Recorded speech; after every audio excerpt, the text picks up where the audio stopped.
Vent boards come in different size and shapes, different thicknesses. These all have small screening, which is great.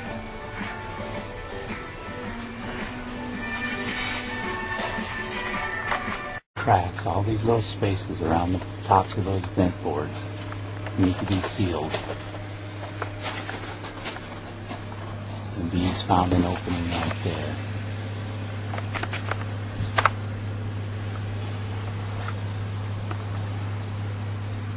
Going right over the top of that board.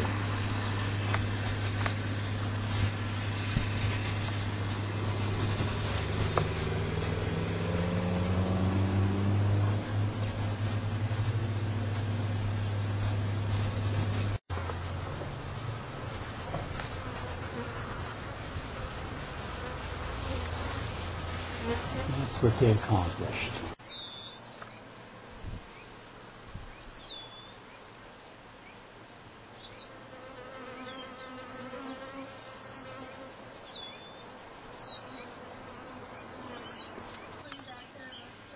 They're going right underneath that beam.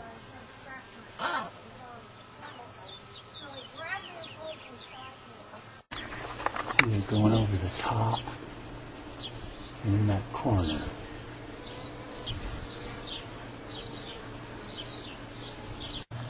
And what I like to do is stuff the cracks with fiberglass. Fiberglass is cheap and you can get a lot of it.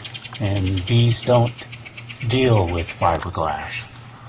They don't like to chew on it or remove it. But stuff the fiberglass in there recessed enough to accept caulking. Fiberglass itself would barricade or block the hole, but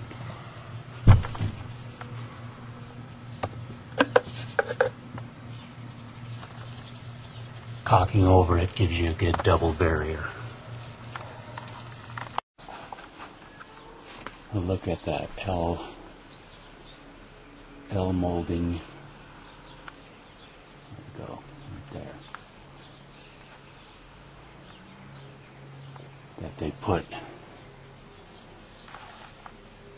over some of these vent boards. As you can see, the gap in there, sometimes they get around this L piece and into the roof cavity. You have to be aware that when you have these trim pieces along the bottom of vent boards, you have to look in the corners. As you can see, there's a pretty good hole there underneath that trim board in the corner where the rafter starts to go up.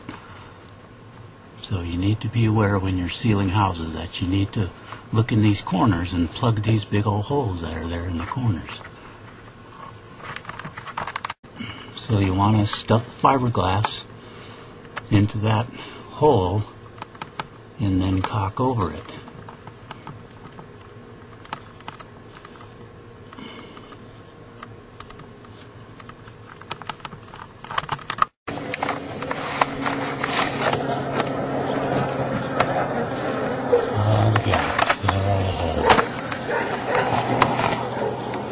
All the holes.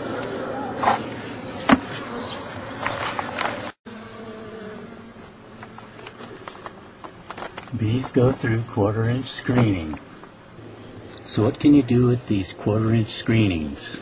Well, probably the best thing that I can think of is to get a piece of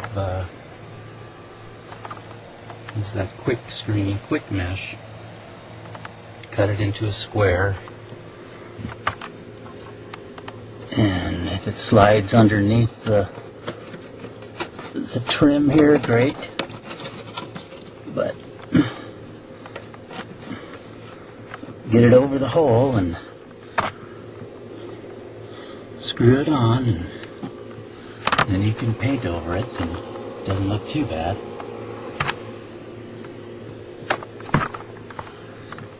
But you can't just leave this 1/4-inch screening the way it is. And I guess it's depends on the aesthetics that you want. If all you have is caulking and screening, you can cut a piece of screening.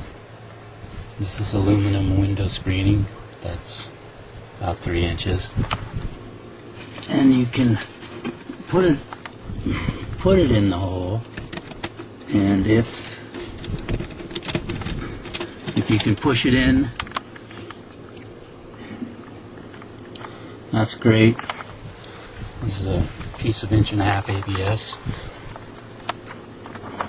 that you can use to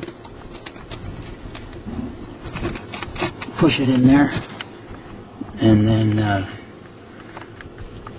you can seal it in there with caulking, or your caulking tube is about the same size as this particular one, so you can put screening in there and then seal around the perimeter of it with caulking, and that will seal it also. It's not as good as, I think, as the metal screening, because woodpeckers can certainly peck away at this. They'd have a harder time with the metal screen. Visually inspecting screening is not enough. Many times I've seen bees going around screens that look good. You need to touch them. You need to make sure that they're intact.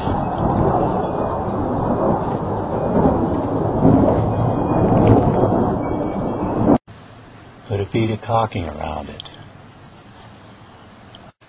And when it dries, you won't even be able to see it.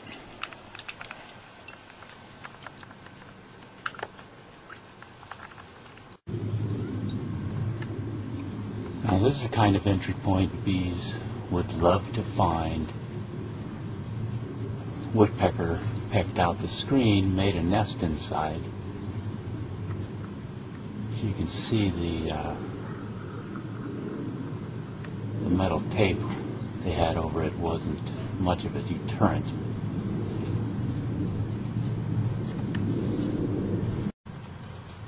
Since this particular vent board is only held on by these 3 nails, I'm going to take this off and attach screening on the inside. But if you couldn't get it off or didn't want to get it off, at the very least glue a piece of screening over this. So that took about 10 minutes to do, and about 25 cents in material. And in doing that, we've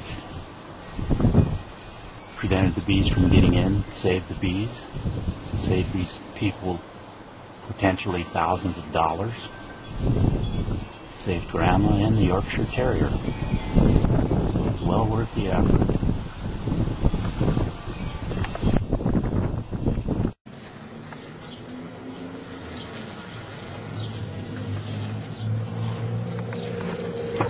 So this bee problem has cost these people about $2,600, and they're not done yet, because all of this screening in here is 1/4 inch, and that's too big. The bees will go right through there. Every one of these holes has 1/4 inch screening.